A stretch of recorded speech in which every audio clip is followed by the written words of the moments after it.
How do I get my lead vocals to sit just right in my mix? That's a great question. Let's talk about it. Hey, what's up everybody? It's your boy Anthony with AJ Audio and Production, and welcome to my home studio and my YouTube channel. Now what we're talking about today is how do I get my lead vocals to sit right in my mix. This is something that took me years to figure out, and I could never balance the music to lead vocal to background vocal ratio. I could never get it right. I tried hard, but always ran into brick walls.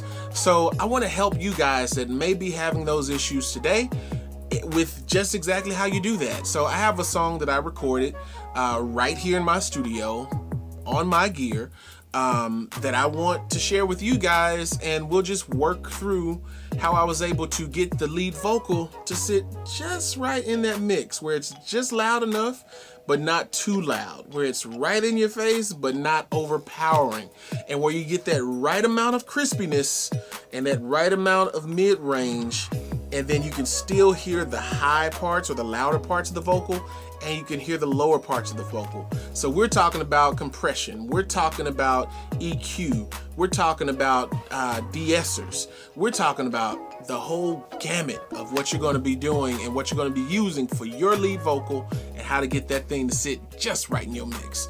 Let's talk about it. Come on, let's get into the session. All right, everybody, here we are in my session here.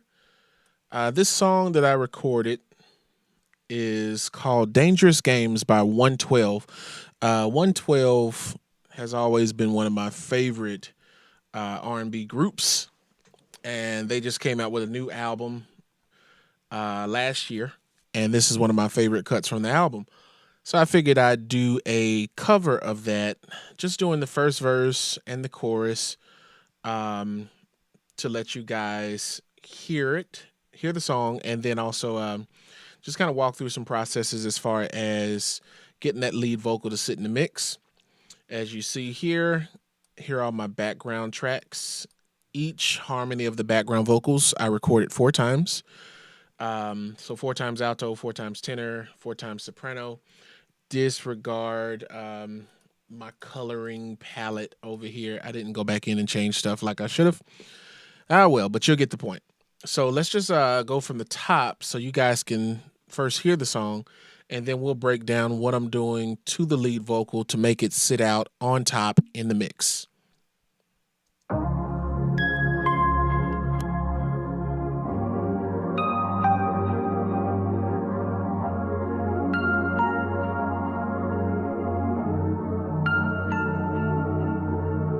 Your hands full of cards parallel to mine, with your poker face on, forcing me to draw far. I took 3 smarter steps, seems as if I've won this round. So I scream connect far, but you say I'm stringing you along. I don't wanna play this game of chess anymore, cause everyone knows when your queen is gone, you don't last long. So I keep myself in checkmate low. This is a dangerous game of love, accusing you of cheating on us, baby. Cheating on love, baby. And I know that it's so dangerous just because I do the same, baby. Cheating on love, baby. Dangerous game. Oh, baby. Dangerous games. Oh, no. All right, so that's pretty much the whole song right there. That's the whole shebang. Let's get to it. So first off, just so you guys know what I'm using, the microphone I'm using is a Blue Dragonfly. It's going directly into my preamp, which is a Focusrite ISO 1. And then going from my my Focusrite pre, I'm going into my Apollo Twin, but I'm going into my Apollo Twin at line level, as you see right here. So I'm not taking any of the pre from the Apollo Twin. I didn't want to double process it. I'm only using the processing on the ISA 1. On that ISA, of course, I have phantom power on there, and then there's a roll off option, just a high pass. So I got the high pass on there and phantom power. That's it. Everything else, trying to keep it as dry as possible, or clean as possible as I'm going into the DAW. So let's just expand this a little bit. What you'll notice from the last video, the one about mixing pop vocals, you'll notice that my lead vocal is right here, and it's being fed into my lead aux, which is right here. That's how I mix all of my vocals. And the reason I do that is because it makes it so much easier to process those vocals, especially when you have overlapping moments like right here and right here, where that lead, that looks a little tight. Let's see. No, I'm good. So where maybe one lead vocal track is overlapping the other one, I'm processing both of these lead tracks through this lead aux. Actually, this one as well. All three of these are being processed through the same aux because I want the same EQ, I want the same compression, I want the same de-esser. So everything goes through that. It just makes it so much easier for me. Sounds like I'm getting Facebook notifications. Hold on, let me close my web browser. All right, there we go.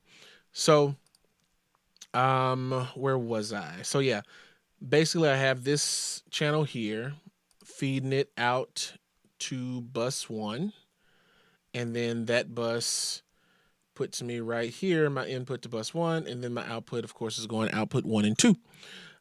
So let's just check this out and see what we're doing from the first verse.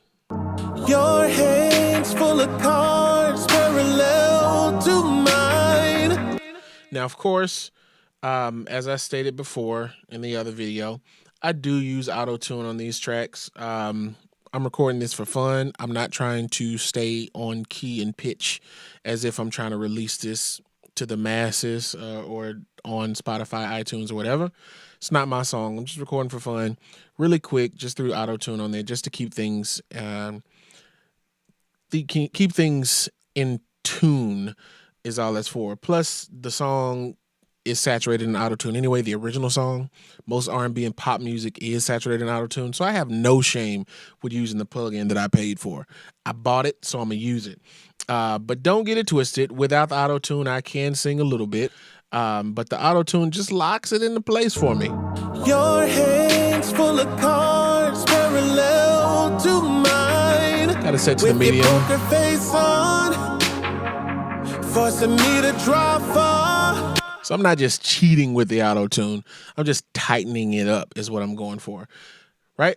So if we were to go to my lead vocal here, these are my plugins for my lead vocal. I have the Q8. My Q8 is basically just doing a roll off right here, and it's boosting a little bit in the 8K area, which is above the sibilants. Just that air, just wanted a little more of that air in there. And then, of course, my virtual mix rack, which I told you guys in the other video, I love this plugin. Virtual mix rack. I'm running the virtual channel, which I have the Brit on there, which is giving me some saturation right here. I have my drive set up about 9. Then I got an EQ here, another EQ there. This compressor, the FG stressor, which I told you guys I use on everything. Nothing goes without touching the FG stressor. And then I have my thickness. I'm sorry, not my thickness. Revival on there. And Revival's doing nothing but adding a little more shimmer. Oh, shoot. Can I undo that? Yep, there we go. So adding a little shimmer to my vocal. And then back here, I have this trimmer on. I don't know why though. I didn't even know I had that on the chain. I don't think it's doing anything. Basically what this trimmer does is just stop stuff from going too loud and keeps it under 0 for me is basically what it does. But I don't think I was using this or pushing anything enough that it's trimming anything down. Let me just say that right quick. Hold on. Your hands full of cards parallel to mine. So that's with it off. Face on. You don't really hear a difference. Forcing me to draw far. I took 3 smarter steps. Seems as if I've won this round. So as you can see within this plugin already, my compressor is doing the business right here. So heavy compression in R&B. I'm compressing 3 to 1. And while compressing 3 to 1, my attack is about midway and my release is at 5.4. So I have a medium attack and a medium release because I wanted to hold on to it a little bit. So just look at that again. Your hands full of cards parallel to mine. Love that. If I turn that off, listen to it. Your hands full of cards parallel to mine. Now, what's cool about this, for those that may not fully understand what the compression is doing, let me see if I can pull this up. I think this is what I'm looking for. Yes, this is what I'm looking for. So if I do this, let's go non-scaled. Okay, so clear that. Just a sec. Let me stretch this out a little bit.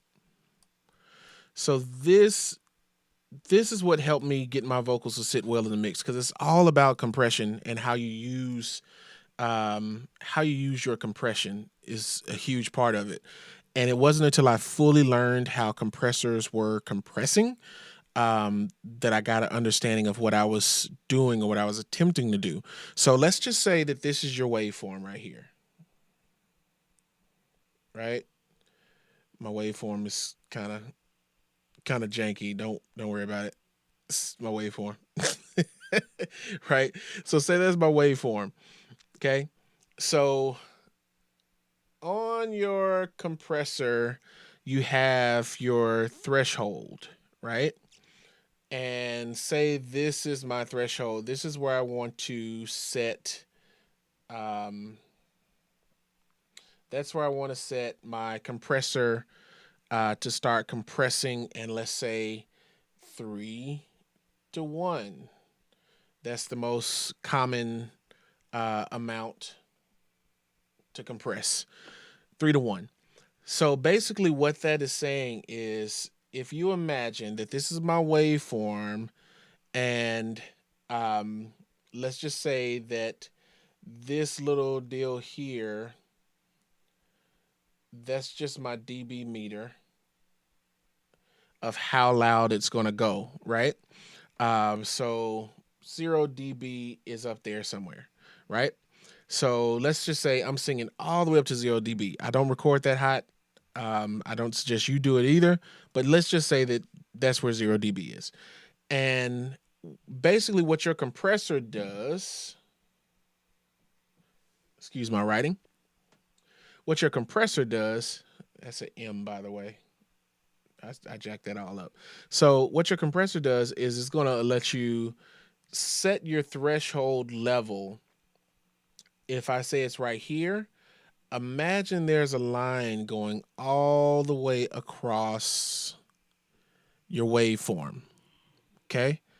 So anything that's below this waveform, say right here, this doesn't get touched, this doesn't get touched, this doesn't get touched, right? And then, of course, anything down here isn't getting touched either, right? So let's just say anything that's above this line is going to push it back down by whatever you set your compressor to be.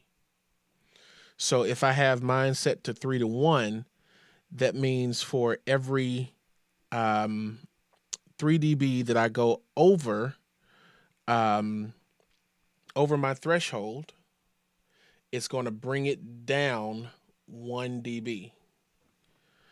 Get what I'm saying? So if I'm going up 1, 2, 3, then it's going to drop it down.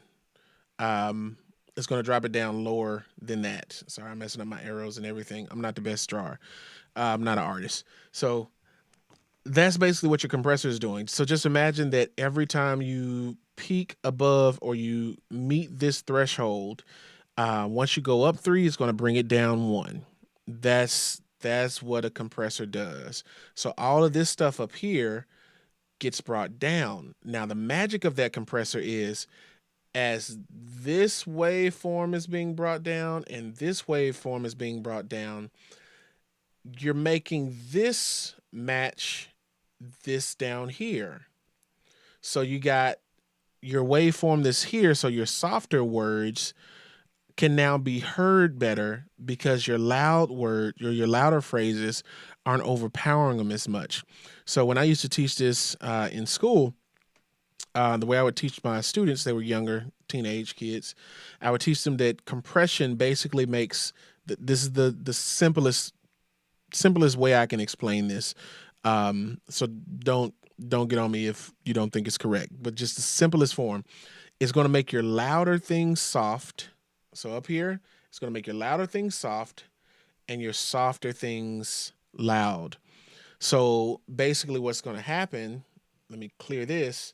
If this was my original waveform, it's going to take that and transform it into this. Right? So now you see, you still have dynamics in there, right? So you still have dynamics, but what's also happening is your dynamic range isn't as far away from each other. So now when I compress it and I bring my volume up, you can all of a sudden hear those louder parts at a low level, and you can hear the softer parts at a louder level. So it's making the louder things soft, the softer things loud. And that's what's really going to help it sit out in the mix the way you want it to. So if I go back in here to Pro Tools right quick and I disable this compression, listen to that first verse. Your hands full of cards parallel to mine, with your poker face on, forcing me to draw far. All right, listen to that. Your hands. Your hands full of cards parallel. See how soft that is? Your hands full of cards. Right? So I'm going to turn that compression on, and now watch what happens to it. Your hands full of cards parallel to mine, with your poker face on, forcing me to draw far. I took 3 smarter steps, seems as if I've won this round, so I scream connect four. Got it? We have our original EQ in. Again, this is just cutting the low end, boosting a little of the high end. After that, we have our VMR, which again, we're doing a little emulation here, just adding some saturation to it. From there, doing some EQ on both of these EQs. And then from there, some compression. And this, again, is just adding a little more of that shininess, that little shininess to that vocal. This, I'm not even using, I'll take this guy out. I don't even need him in there. This plugin is the Slate Virtual Mix Rack. Such a helpful plugin to use. Has all these plugins built into it right here. And I'd strongly advise you guys to purchase this. I love the Slate stuff. They haven't failed me yet. So definitely get this if you can. I have it on the everything bundle.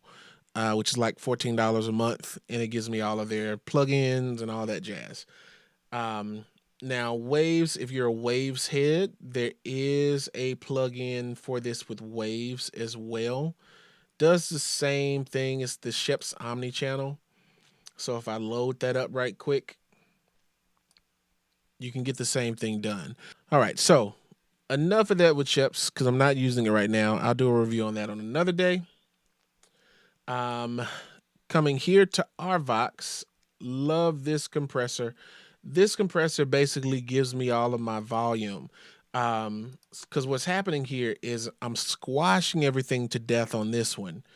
And this Arvox, what it's going to do is it's going to give me my gain back from what I just did on that previous plugin.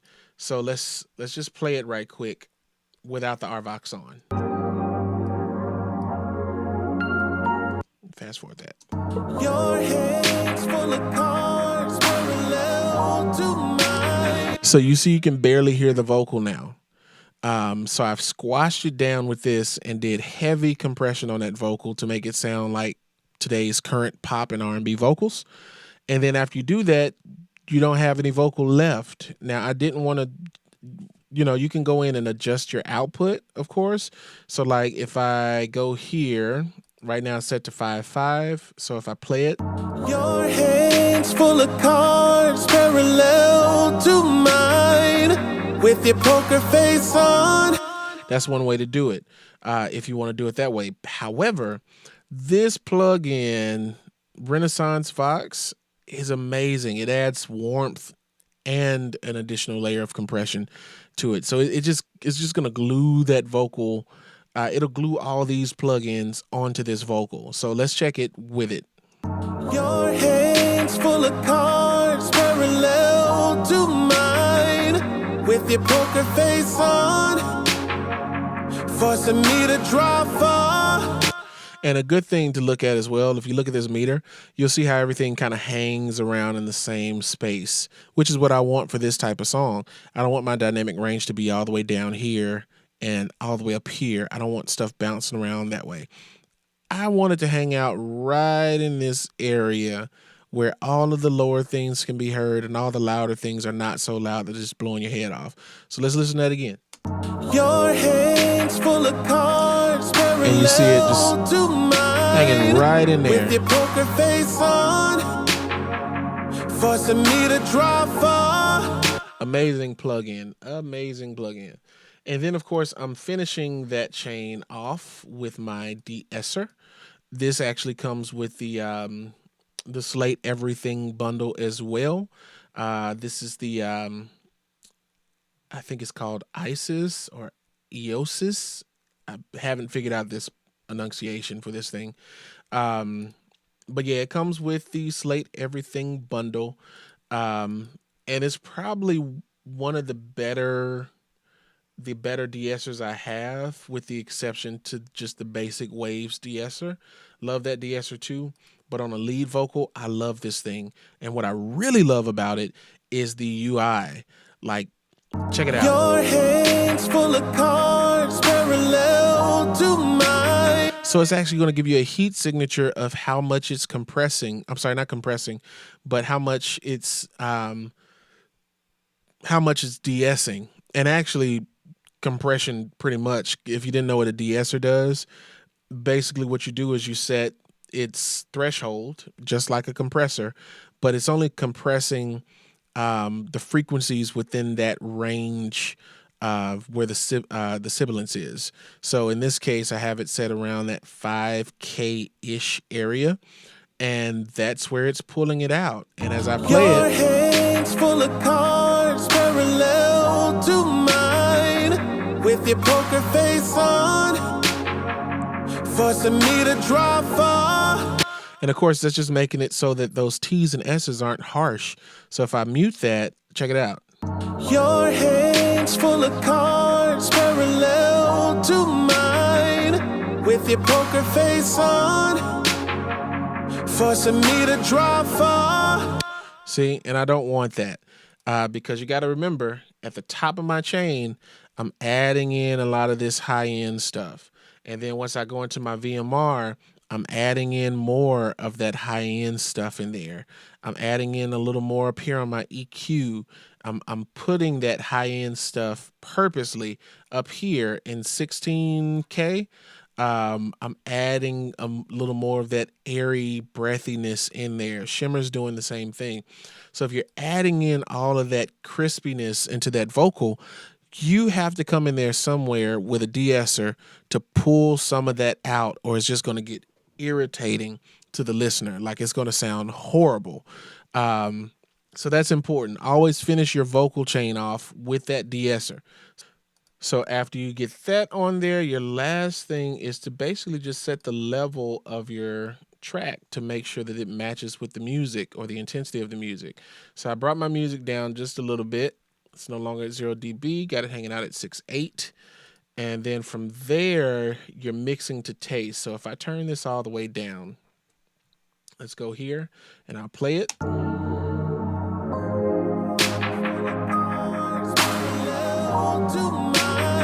And I'm basically driving this vocal up until it sits right on top. I took 3 smarter steps, seems as if I've won this round. So I scream connect 4, but you say I'm stringing you along. I don't wanna play this game of chess anymore, cause everyone knows when your queen is gone, you don't last long. So I keep myself in checkmate low. This is a dangerous. And that's it. That's how you get your lead vocal to sit right in your mix. You want it to sit right on top of the music. Even more so, you want it to sit on top of the backgrounds. You don't want your backgrounds to come in and drown them out. In this case, my lead vocal is actually the same note as my alto harmony. So at this point, there's literally 5 tracks that are singing the same exact thing. But you can still hear my lead vocal on top of that. The alto tracks do nothing but just add fullness to what you're hearing. So I'll just play that a little bit. This is a dangerous game of love, accusing you of cheating on us, baby. Cheating on love, baby. And I know that it's so dangerous.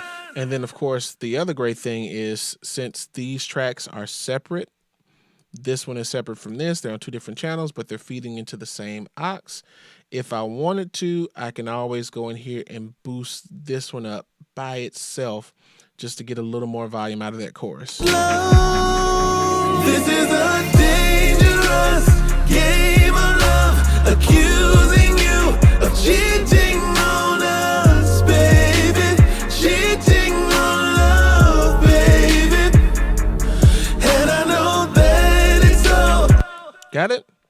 So I hope this video helps you guys out as you are trying to get your lead vocals to sit properly in your mix. This was something that I learned over the years. Did not come as second nature for me, but just learning and trial and error, and doing sessions like this where you're recording yourself or recording somebody that you know and just practicing on those sessions. Nothing wrong if you don't have anybody in the studio to do your own session and just mix it and see if you can get it to sound as closely to the record as possible.